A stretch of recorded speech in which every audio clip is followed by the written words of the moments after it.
Sautier, j'ai trouvé des poètes.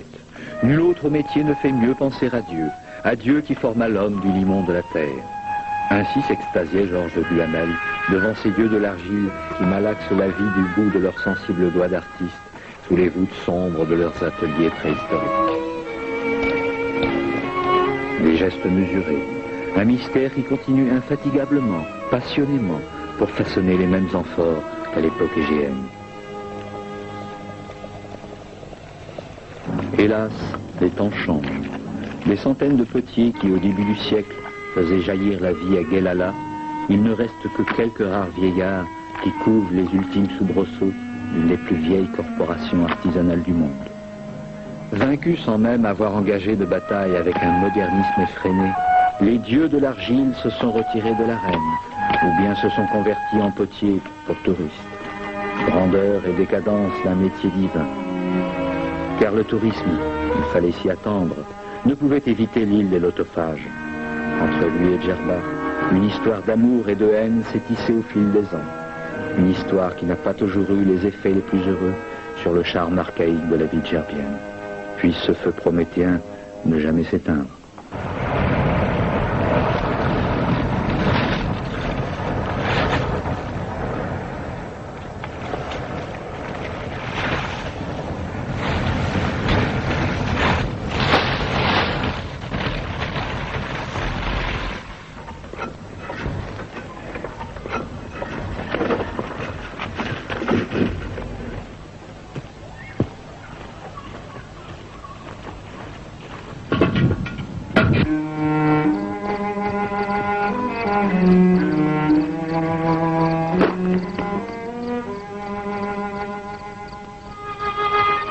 En attendant, ce dieu de l'argile durement renversé de son piédestal continue de plonger jusqu'à plus de 80 mètres dans les entrailles de la terre pour en retirer l'argile de la vie. Lumière, obscurité, lumière, obscurité, tous les jours que Dieu fait, étrange Sisyphe dans les profondeurs.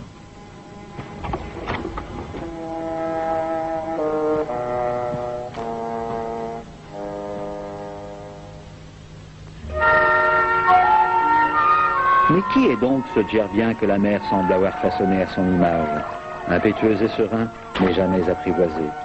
Qui est ce djerbien dont le formidable besoin d'indépendance lui a fait écrire de glorieuses pages dans l'histoire de l'île? Méninx, Tipasa, Aribus, Panzita, des sites qui racontent la grandeur de Djerba depuis l'Antiquité. Elle fut un grand carrefour où venaient s'enrichir de leurs mutuelles différences les courants économiques de l'Afrique et de la Méditerranée.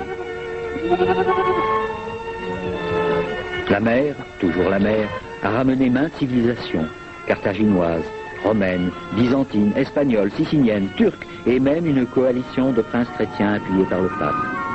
Les hommes s'appelaient Roger de Sicile, Jacques d'Aragon ou Pierre de Navarre. En face d'eux, des djerbiens austères et des pirates entrés dans la légende, Barberousse, Dragut ou Sinan Reyes. Mais aujourd'hui, que reste-t-il de cette longue épopée qui dressa le petit peuple djerbien, souvent victorieusement, contre les plus grands maîtres de la Méditerranée? Bien peu de choses. Seul le vent, dans le grand fort espagnol à Untesuk, semble encore évoquer au gré des rafales les échos de sanglantes batailles et de sièges inexorables. Le djerbien s'est depuis assagi. Même la fameuse tour des crânes, élevée par Dragut en 1560, a disparu. Il n'en reste que ce pudique monument, souvenir d'un temps déjà lointain. Allahu Akbar. Allahu Akbar. Allahu Akbar. Ashhadu an la ilaha illallah. C'est finalement la religion de Mohammed qui s'est imposée à Djerba. C'est l'islam qui a donné à l'île sa physionomie définitive et son architecture originale.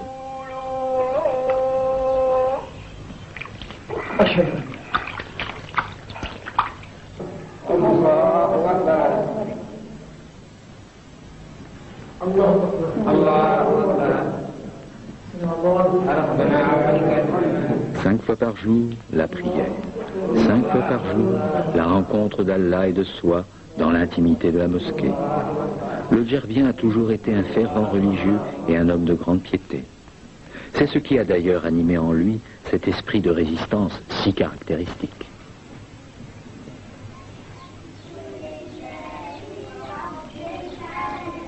الرحمن الرحيم مالك يوم الدين إياك نعبد وإياك نستعين اهدنا الصراط. Elles sont plus de 300 à se dresser dans la campagne gerbienne, immuables et immaculées, grâce aux efforts incessants des fidèles. Elles ont la candeur et le charme d'un château de sable sorti d'un rêve d'enfant. Qu'elles traduisent dans leur architecture sobre le dépouillement et le puritanisme ibadite, ou dans leur majesté l'apparat et la magnificence de l'orthodoxie malékite, les mosquées de Gerbienne constituent non seulement des lieux de culte et de ferveur religieuse, mais aussi des refuges dans les périodes d'insécurité et des centres d'enseignement coranique toujours appréciés.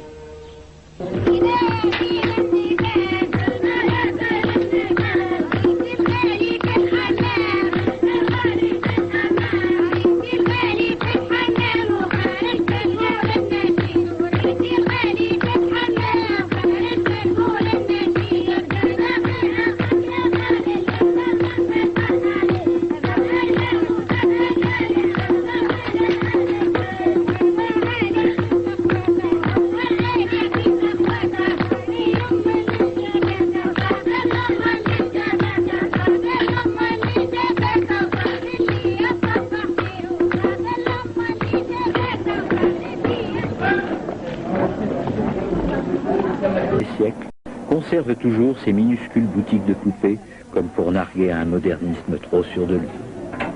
Même le vieux Ramous, bijoutier d'une époque révolue, n'a fait qu'une unique concession au temps moderne, une dérisoire bouteille de gaz.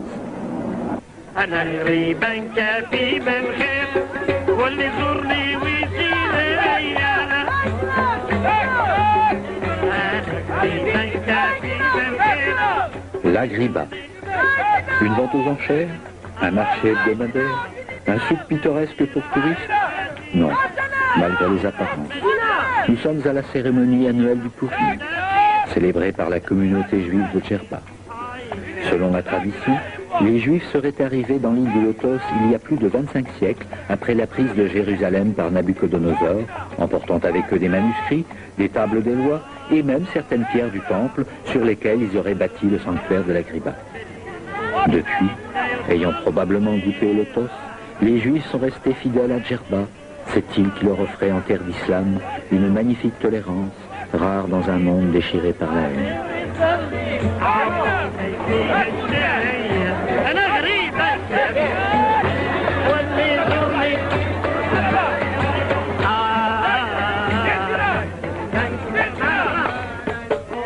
Une fois par an, on vient de tous les coins du monde en pèlerinage à l'Agriba, devenue sainte entre les saints.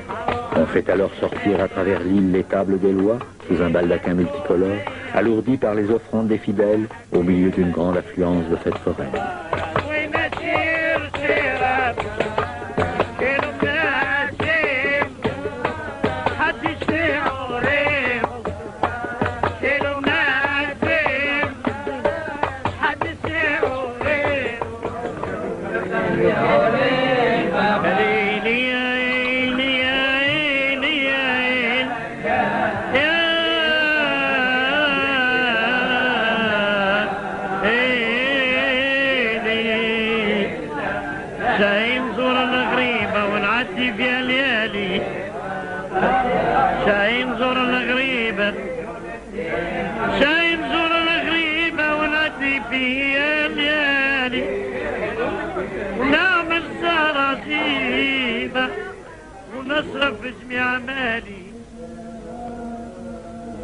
La fête s'est terminée.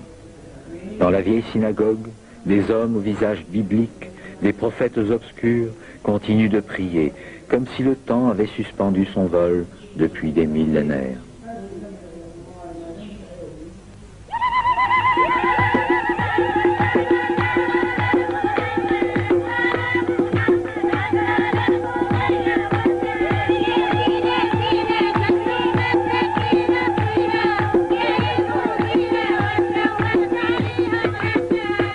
Mahbouba, la bien-aimée, se marie.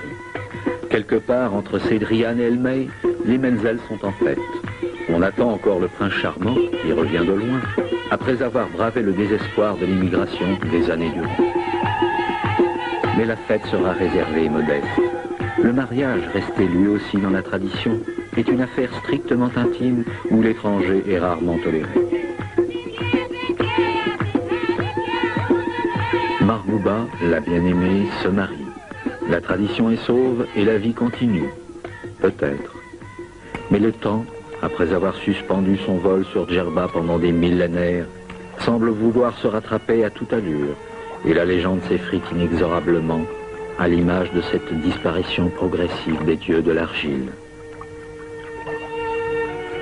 Se pourrait-il que ce qui avait fait le charme de l'île des Lotophages 30 siècles durant disparaisse devant une civilisation envahissante? Que serait alors dans l'avenir l'île du Lotos sans le Lotos?